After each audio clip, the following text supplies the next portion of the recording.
Welcome to another episode of Rapid Fire Insights. My name is Dave McCall, and this is my co-host Chris Hanna. Hello, everyone. And this today we have our special guest, Tina Brigley of Tina Brigley Coaching. Um, and Tina is a phenomenal, phenomenal coach. She's changed a lot of lives.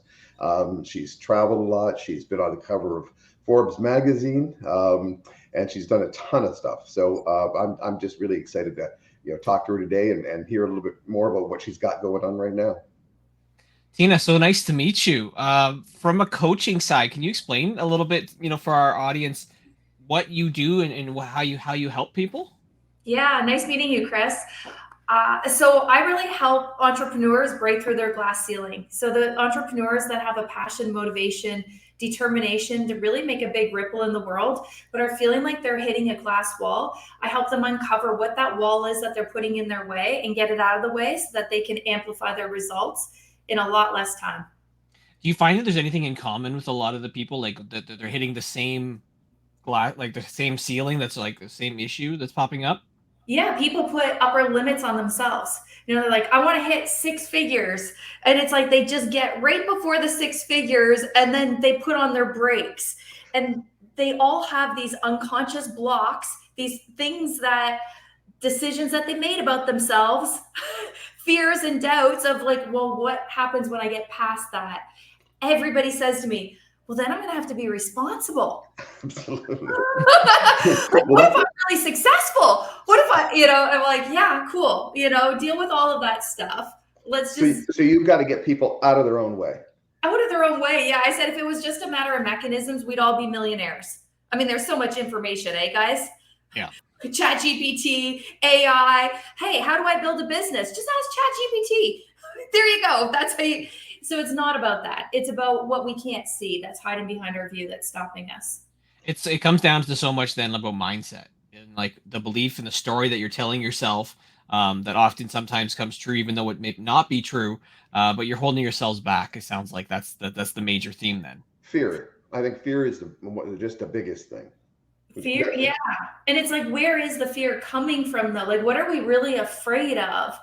And I was the type of person that said, like, I'm confident, I'm not afraid of anything. But I realized that it was hiding. Of course, we're all afraid of something, but we can't always see what we're afraid of, So it's. Yeah.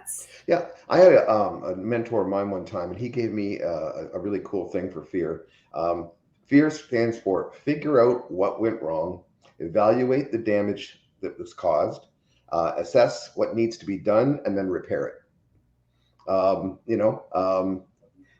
If you can, break all that down, and get fear out of your way, that you can take that next step. I think is that pretty much what you're getting people to do?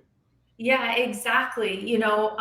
When people are up against something and they have these fears, they're a lot of times saying to themselves, I'm afraid of failing. I'm afraid of falling. It's like they attach I to failure. Like, I'm a failure if this doesn't work out. No, you just took action, didn't produce the results. So let's just take new actions to get the results that you want and fail a lot, because that means you're learning and you're growing and you're developing the resilience to just keep moving forward. People that don't take those risks and never put themselves on the line, they just stay where they're at. So I'm like, yeah, you're failing. Yay. Good job. Why do you think people don't connect failure with education? Why do they connect it with personal, blaming themselves or putting themselves down? What do you think it is that really kind of does that? Childhood, programming, education. I think about the time that my daughter came home waving her spelling test in the air, and she was so excited. And she said to me, Mom, I only got one wrong. Like, no, you got 19 right, but we focus on what's wrong instead of what's right. And then we're like, oh, you didn't do a good job. You didn't do this. We're always looking for what's wrong. So then people take that as like, oh, I did something wrong, instead of, no, you got one wrong on your spelling test, but there's nothing wrong with you. But as kids, we think, oh no, I did something wrong. I messed up. And so then we just look for evidence that's true. And we just repeat the same habits and patterns and the same beliefs. And then, we're our age and we're still like little 8-year-olds trying not to Still doing the same thing. do this. And we end up repeating the same thing because it's just part of our nature. I'm curious. I always love this kind of question of like your origin story. Like, what got you into coaching? To be honest with you, I felt like I was wishing my life away. When you walk in to work on Sunday and you wish it was Friday, and 3 p.m. you wished it was like the weekend. You wish for the next holiday. And for me, I just thought, is this it? Is this going to be my life? I'm going to go to school, get this really great job, hate my job, retire, then live. And I thought, I just feel like I'm meant for more. And I saw a pop-up to become a health coach. And I thought, what the heck is that? I said, I used to be healthy at one time, but I don't even, I was kind of like in such a bad place in my life. And I watched this webinar. It's like, wow, I think I can do that. And so I called all my friends and I said, hey, I'm thinking about being a health coach. They literally laughed in my face. They said, you can't figure out your own life and you're going to help other people. But in that process, I had a personal transformation. It changed my life. And I thought, man, if this can do this for me, I can help others do the same. And I felt in my body, in my bones, I was just meant to be doing this. It was so easy for me. And 6 months later, I quit teaching. And people thought I was crazy. How do you quit a job with the best pension, the best benefits, the security? I'm like, because I was wishing my life away. They're like, but aren't you afraid of failing? I'm like, no, I'm afraid of waking up when I'm 60, retired, and saying, man, this was a crappy life. I'm more afraid of that than failing. Yeah. Wow. Yeah, absolutely. I think Chris and I can both relate to that. Absolutely. I'm going to ask you a couple quick questions here. And then what was your greatest success? And do you feel was your greatest, I won't use the word failure, but what was the greatest disappointment that you had in following your journey? Oh, the first thing that popped into my mind, the greatest success, I thought about my kids, which is not really business, but I think raising kids has a lot of similarities between growing a business. You have to really develop relationships. I have a great relationship with my kids, which has me become a more empathetic, nurturing kind of business owner. So I would say, I don't even look at Forbes and USA Today and all of that. That's not really a success for me. Growing myself in the process of doing all those things, that's a success. My biggest failure, I grew a 7-figure business with business partners. And at the peak of success, they asked me to leave. And I had to start from ground zero. I felt like that was the biggest setback, biggest failure of my life. Like, how could I not trust myself, my intuition? But I realized that it was the biggest set up because I got to learn so much in that process from them that I got to create almost immediate success. I'm not going to say I'm at 7 figures yet, but I know how to get there and I can do it on my terms now. So that was a failure that ended up being a success in a weird way. Those are the best. Those are the best. Yeah, sometimes what might seem like the worst thing ends up being one of the best things that ever happened to you. Oh my God. It was like I got a divorce. I moved houses. I lost my dad, my nephew, and my brother, and my business all in the same year. So for me, I was like, God, why are you punishing me? And I realized there was no punishment. It was almost like, I'm going to put you in the thickest storm possible. You're going to come on the other side so you can help others do the same. We're going to give it all to you. Like, oh, now I can laugh and say thank you. At the time, it didn't feel like that. Like, why me? Well, now we're going to put you into a storm here on this show. We're going to throw some questions to you, rapid fire style. Okay. So first thing that comes to your head as I throw these questions. Some are quirky, some are more straightforward. Are you ready? Ready. All right. Let's go quirky first. If your life was a soundtrack, what song is on your soundtrack? Oh boy. Life is a soundtrack. Jesus, this is hilarious. I don't even know. We can Okay, skip if we need to skip. We got more questions. okay, come back to me because I know there's a good one. Okay, if you could have any superpower, what would it be? Oh, I want to First be thing the that comes to strongest my person. head. I want to be the strongest person in the world. Strongest person. Perfect. What's one trend that you think is currently like shifting the coaching industry? AI. How do you prioritize your tasks when you're trying to deal with clients? You're trying to, grow the business. How do you prioritize everything? I believe balance is bullshit. So I gave that up and I create alignment. And I actually have an old school paper pencil agenda. And if it doesn't fit on there, it comes off the plate. What's one business book you think that everyone should read? Think and Grow Rich, Women's Edition. What is like one key strategy that you feel comfortable sharing that's really helped you take your business to that next level? Key strategy is personal development. You got to invest in yourself. And I got the song. We got the song. We'll come back to the song. What's the song?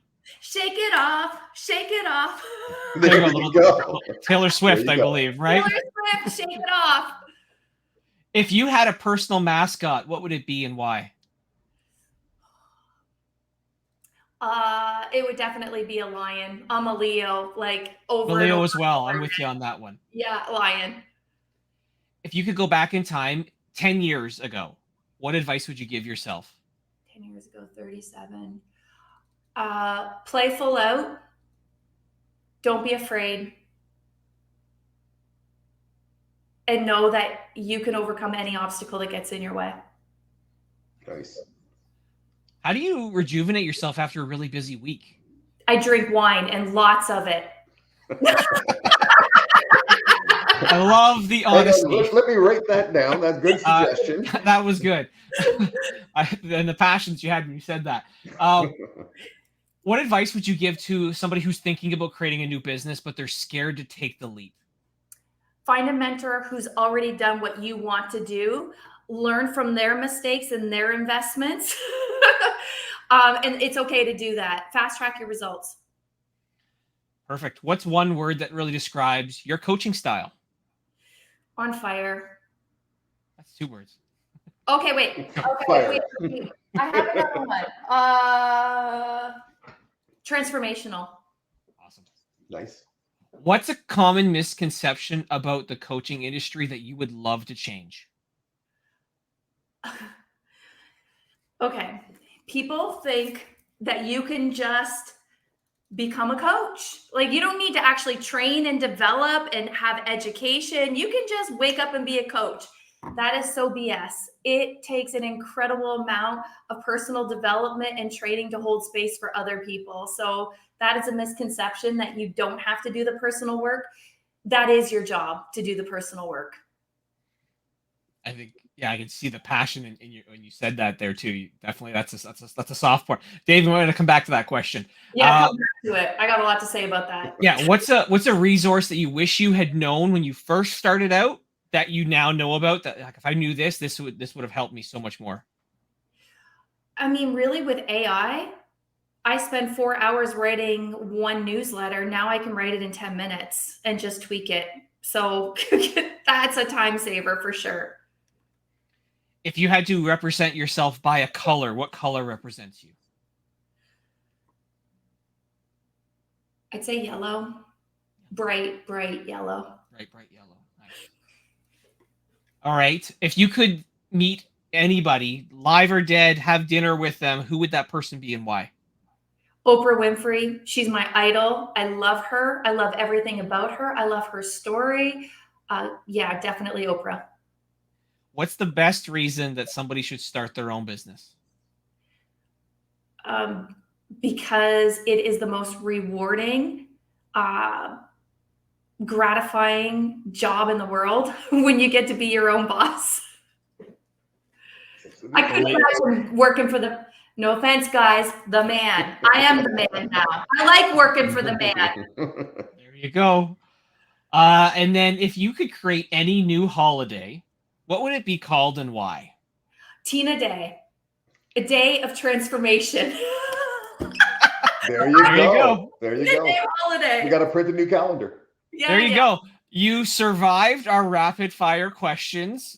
Only had the one at the beginning, and you came back to it and you answered them all. There you go. See, I was trying to get it right. I'm like, it's got to be right. Da-da. See what happens when you get in your head? It's like, oh, you're dead. Yeah. Incredible.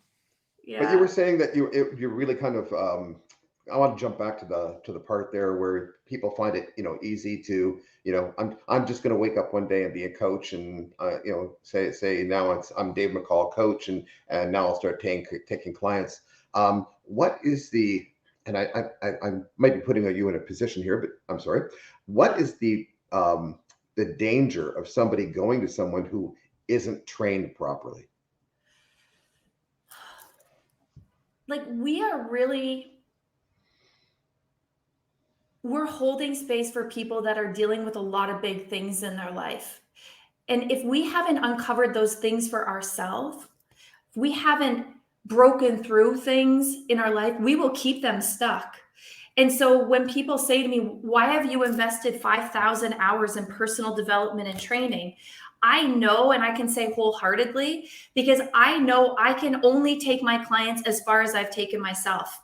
So a lot of times coaches that aren't personally trained and developed, they can only stay superficial. But people actually need to get to the source of where they're getting stuck. If you haven't gotten to the source of where you're staying stuck, you can't actually take somebody where they need to go. And then what happens is, this industry loses credibility. And it's hard for people like us because we're not regulated. People can go take a weekend course and be really good at marketing and branding and create clients. These people are trusting them, and then people are spending tens of thousands of dollars spinning and staying stuck.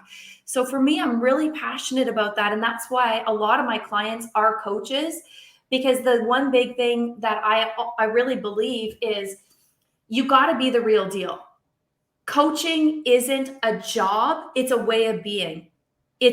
I can't, I joked around like I drink wine and lots of it. That's partially true. I'm not like a shit show, but like I can't be, because I got to hold space for people, and I can't operate without integrity, because without it, nothing works. So I know who I am in my personal life always has to be a reflection of who I am in my business life. So people that know me will say, that's Tina. Whether she's working, I dated a guy one time and he said, like, what do you do for fun? I said, personal development. He's like, no, I mean, like, what do you do for fun? No, this is me. Like, I seriously do. I eat this shit alive. Like, I love it. He's like, really? I'm like, yeah. And my person will love that about me, but I'm not going to change because this lights me up, Well, you can see that when you talk about this, you can just see and feel the passion just coming right off you. So, yeah. I mean, I love that when I run into somebody and I talk to them about their business and, they just start to glow and they just, the eyes light up and they just can't stop talking about it because they just love it so much. Like you said, it's not what they do, it's who they are. It's who they are. Yeah. This is my being. Coach is a way of being that I can't turn off. I went on vacation with myself. I don't like to say by myself. It's just with myself. And it was so funny because I said, okay, God, I'm in a pivot right now. I just lost my business. I lost my relationship. Where am I supposed to go? Like, show me the way. And I'm like in the middle of Party Central in like Cancun, Tulum, Mexico. Who am I attracting? People that want to know about personal development, people having deep conversations. And I was just like, yeah, because I can't turn it off. Like, it's just people will gravitate towards that. And for me, I could work till midnight every night and not feel like I'm working at all. I could have empowering conversations every minute of the day and not be drained by it. It actually lights me up. So it's exciting. I like this profession. Yeah, it's like when you have passion for something, it doesn't feel like work. And I think that's what it seems to like for you. That's what's happening. Now, for people who are listening to you today, if they wanted to get into coaching, okay, now you've already said training. That's key. But first step, they want to become a coach. They don't know what to do, where to start. As you said, it's not regulated, so there's no license to go get. What would be their first step? Get a coaching certification from a legit ICF accredited company, International Coaching Federation. Develop the tools and strategies to be able to coach. That would be the first step. Then the second step would be hire a mentor who has a business that you want. Because there's a lot of coaches, some people will not want to grow what I'm growing. They just want a boutique business. They don't want to scale and grow and do group coaching programs. Say that don't get a mentor like me because I only know what I did. But find somebody that can leverage their investments. Like I have over $200,000 invested in my training and development in the last 6 years.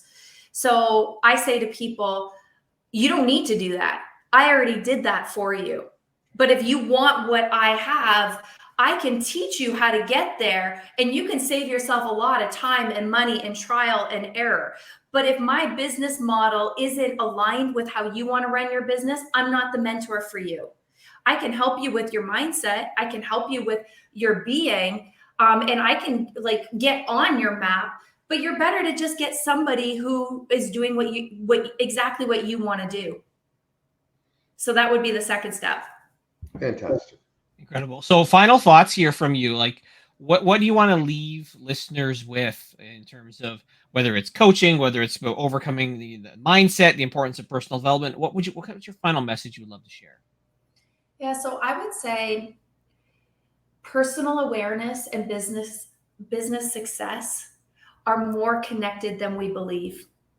And if you are stuck in your business, if you've hit a glass ceiling and you're like, I really want to get here, but you haven't been able to crack the code, don't look out, look in. And we're sometimes so afraid to look in, but I promise you, when you are willing to look in, the answers are already in you. I don't give my clients anything more. They already have it. There's just so much noise sometimes they can't hear what is inside of themselves. So I want to say that don't be afraid of going within. It's actually a beautiful journey. Fantastic. I love it. Thank you so much for being on the show. Thank you for sharing the amazing insights that you did. I think that, again, anyone who's listening to this, or that last message, I think is so important to remember. Like, look within, ask those deep questions of yourself and with others, and you can really take a lot away from that and ultimately take your mindset to the next level. So again, thank you, Tina. Really appreciate you coming on today, Tina. I mean, there's so much value in what you had to say today. So just wanted to really say thank you.